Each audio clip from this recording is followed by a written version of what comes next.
After ending the call, Anna looked at Alex with anxious eyes. Grandma said that tomorrow is the real fateful day. That dark figure is death. And when he raises his scythe, someone must die. Only by taking a soul will he leave.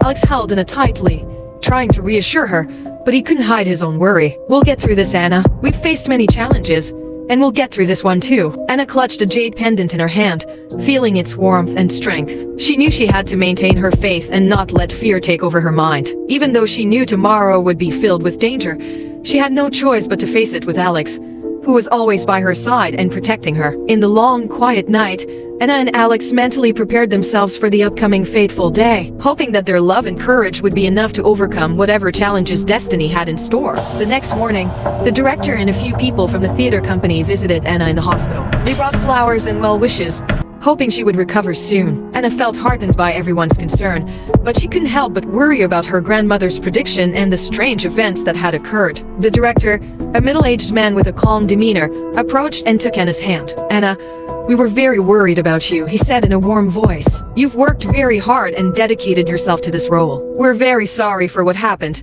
Anna weakly smiled. Thank you all for visiting. I just regret not being able to finish my role. The director nodded, his eyes showing a thoughtful look. We understand. Because of your injury, we've decided to let Betty, your stunt actress, take over the role. It was a difficult decision, but we need to ensure the performance goes smoothly. Anna felt a sudden pang of sadness, but she knew it was inevitable. I understand. I believe Betty will do a great job in the role. Everyone left the room, leaving Anna alone with her thoughts. She knew Betty was a talented actress, but she couldn't help but feel a sense of loss. Anna reminded herself that she needed to be stronger, not just for herself, but for those who believed in and supported her. Alex sat beside her, holding her hand and whispering, "We'll get through this, Anna. That theater is too dangerous for you. So if things have turned out this way, we have to accept it. Don't be sad. What we need to do now is find a way to face death." Anna looked at Alex, feeling his warmth and security. Though the future was uncertain, she knew that with love and determination, they could overcome any challenge. After everyone left, Alex went out to buy some essential items for Anna. He kissed her forehead and told her to rest before leaving the room. Anna felt empty and exhausted, trying to nap to forget her worries. Not long after, the door to the room opened, and Betty walked in. At first, Anna was happy to see her colleague, but her smile quickly faded when she noticed Betty's strange expression. Her eyes were filled with envy and malice, unlike her usual demeanor. Betty stood by Anna's bed, wearing a mocking smile. "Hello, Anna. Not feeling too well, are you?" she said with a sarcastic tone. Anna frowned, sensing something was wrong. "Thank you for visiting, Betty, but you already came this morning. Why are you here again?" Betty stepped closer, her eyes glinting with cruelty. "I just wanted to tell you something before it's all over. I am the one behind everything."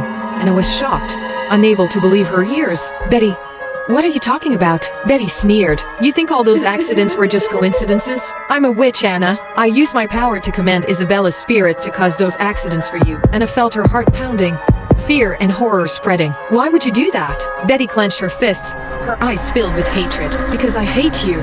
I hate you so much. You have everything I've ever wanted. The lead role in the famous play, Alex's Love. I couldn't stand being in the shadows while you shone." Anna felt dizzy at Betty's confession. "But why Isabella? What did she do to deserve all this?" Betty shrugged, her eyes void of pity. "Isabella was a weak spirit, easy to manipulate. I used her to carry out my plan. She was just a tool for me to achieve my goals." Anna suddenly remembered Isabella's scream before disappearing, realizing that she was not blaming her but hinting that someone was controlling her. Anna tried to stay calm, but anger and helplessness filled her. "Betty, you can't keep doing evil. The truth will come out, and you will pay for what you've done."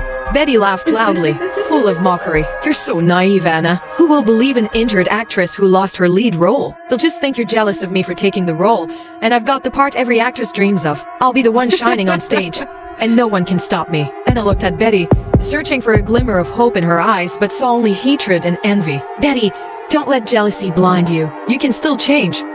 Betty shook her head, her smile fading, replaced by determination and resolve. "No, Anna, you've had your chance, and now it's time for me to take what's mine."